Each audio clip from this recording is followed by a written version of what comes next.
Olá, sejam bem-vindos a mais um vídeo aqui no meu canal. E desta vez eu venho trazer algumas opções de leituras para o teu recesso. Se você está de recesso, assim como eu, e gostaria de fazer boas leituras, fica comigo neste vídeo que vou te dar ótimas opções.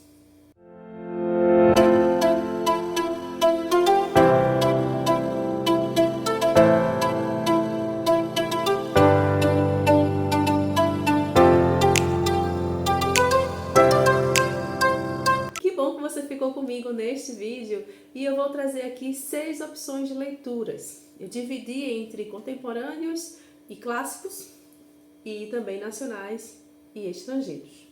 Para começar, eu quero falar a respeito dos clássicos nacionais.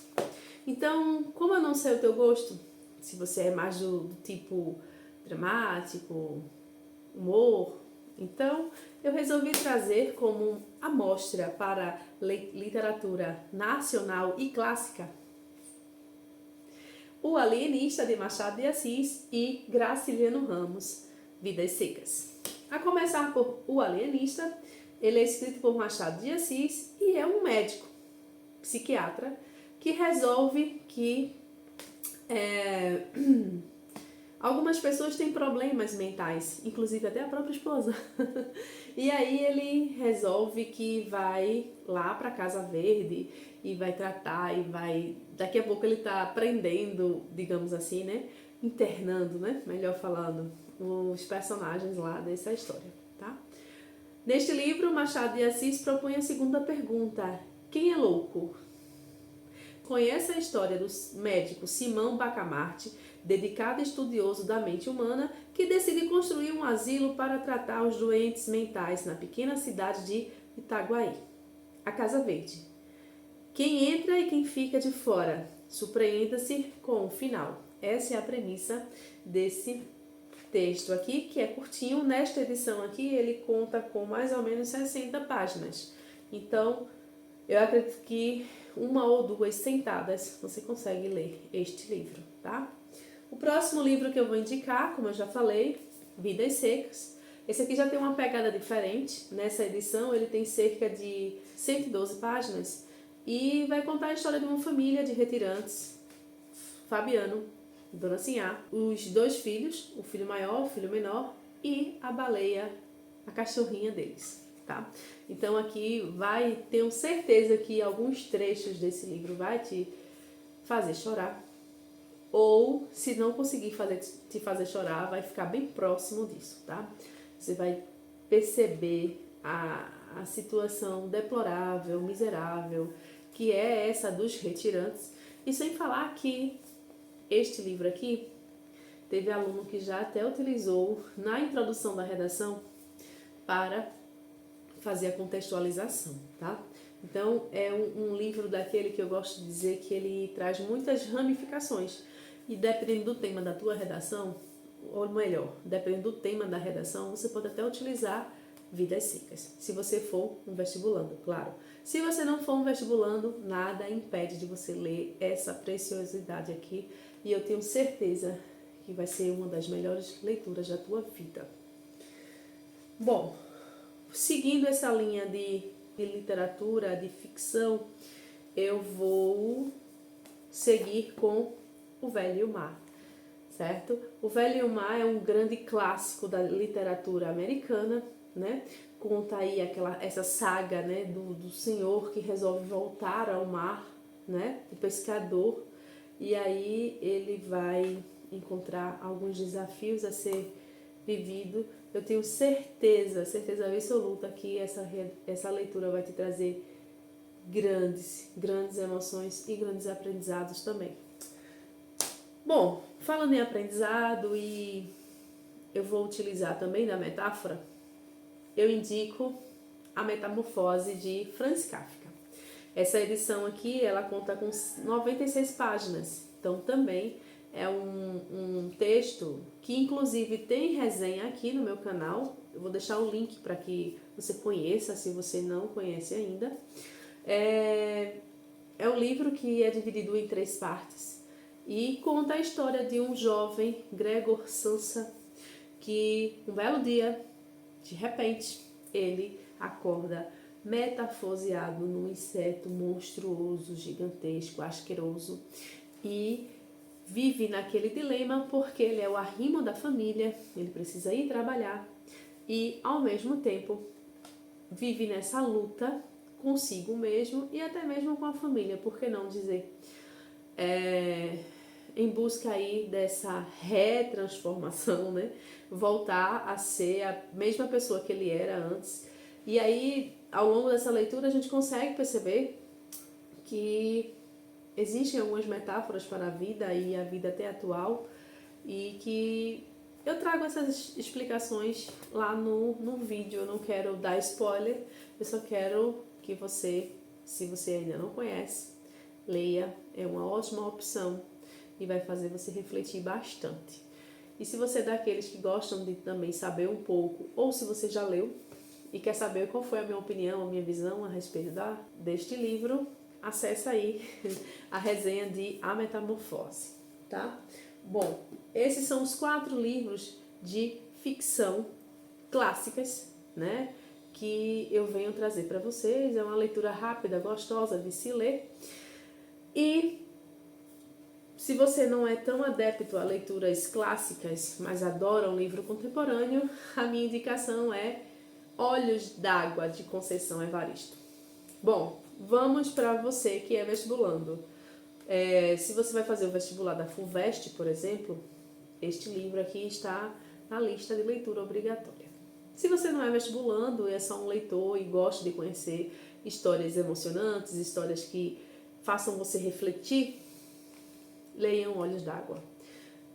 São 15 contos. O primeiro deles é o que dá o título ao livro, Olhos d'Água. Conta a história de uma mulher que em casa, de repente, pensa na cor dos olhos da mãe e não lembra. E aí ela passa por toda aquela angústia, tenta lembrar, ela lembra de várias coisas, mas não consegue lembrar os olhos da mãe. E também teme, né, que um dia isso possa acontecer com ela em relação à filha. Então, Olhos d'Água é o nome que dá título a esse livro, mas tem mais outros 2 contos aqui que me deixou muito impactada, eu vou dizer assim. O primeiro deles foi Maria, o título desse conto, que conta a história de uma empregada doméstica que sai do seu trabalho, no seu dia normal, muito satisfeita daquilo que recebeu naquele dia, e no ônibus termina acontecendo um reencontro, que é um ex-companheiro, pai do seu primeiro filho, e desse reencontro tem algo muito pesado que acontece lá, né? E eu não vou contar para vocês o que é, mas é uma situação que muda definitivamente a vida de Maria. Então, esse conto me deixou muito impactada. Eu passei alguns dias refletindo sobre ele.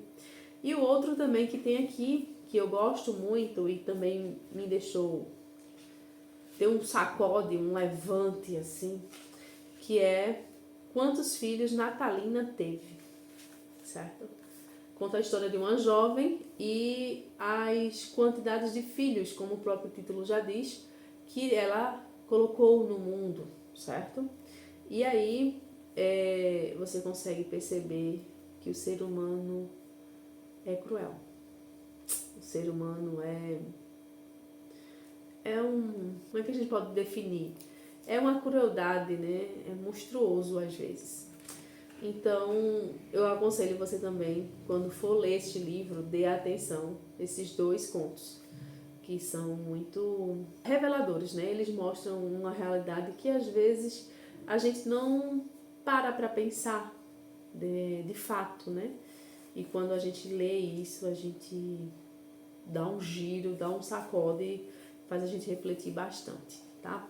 Só leiam Conceição Evaristo, Olhos d'Água, e vocês vão ver o quão é bom este livro. E saindo um pouco do ficção, vamos para uma leitura de não ficção. Pequeno Manual Antirracista. Aqui nós temos Jamila Ribeiro falando já, dando tapa na nossa cara nas primeiras linhas, dizendo o seguinte: nunca entre numa discussão sobre racismo dizendo, mas eu não sou racista. O que está em questão não é um posicionamento moral, individual, mas um problema estrutural. Então ela vai nos provar, dentro de pouco mais de 120, eu acho, páginas, que sim, nós vivemos um país machista, nós somos frutos de um racismo estrutural e que nós somos o país com a maior quantidade de negros fora da África, no mundo. E que isso incomoda e deveria incomodar muita gente. Porque mais da metade da população brasileira é negra e ainda assim temos poucas representatividades de negros em posições de poder. Então, essa é uma das reflexões que ela traz aqui. É um livro também muito bom, tanto para o quesito pessoal, certo? Para você refletir e rejeitar algumas situações, algumas atitudes, abordagens racistas que infelizmente nós fomos habituados, fomos criados, né? Como ela própria diz, é uma questão estrutural. É bom para que a gente reflita, né, sobre as nossas ações daqui para frente, né, ou depois que ler esse livro. E também para você que é vestibulando e está aí na maratona Enem, quer fazer e vai fazer sua redação, quer fazer uma redação boa, uma redação nota 1000, você pode utilizar as reflexões e citações deste livro na contextualização ou nos teus argumentos, na defesa dos teus argumentos. Inclusive, esse é o próximo vídeo que vai sair aqui no canal, sobre a leitura deste livro e como utilizar as ideias dele na redação, certo? Então, eu espero vocês também neste vídeo. Acredito que na próxima semana ele já vai estar no ar, né? Que eu já vou conseguir ter editado. E é isso. Eu espero que vocês tenham gostado das minhas indicações. Se você ainda não conhece meu canal, eu te convido para acessar alguns vídeos, alguns comentários que faço a respeito dos livros que já li. E é isso. Um forte abraço. Fique com Deus. E até o próximo vídeo. E não esqueça de deixar a tua curtida para que o YouTube reconheça que esse conteúdo é de valor e que possa propagar para outras pessoas. Agora, por fim, tchau e até o próximo vídeo.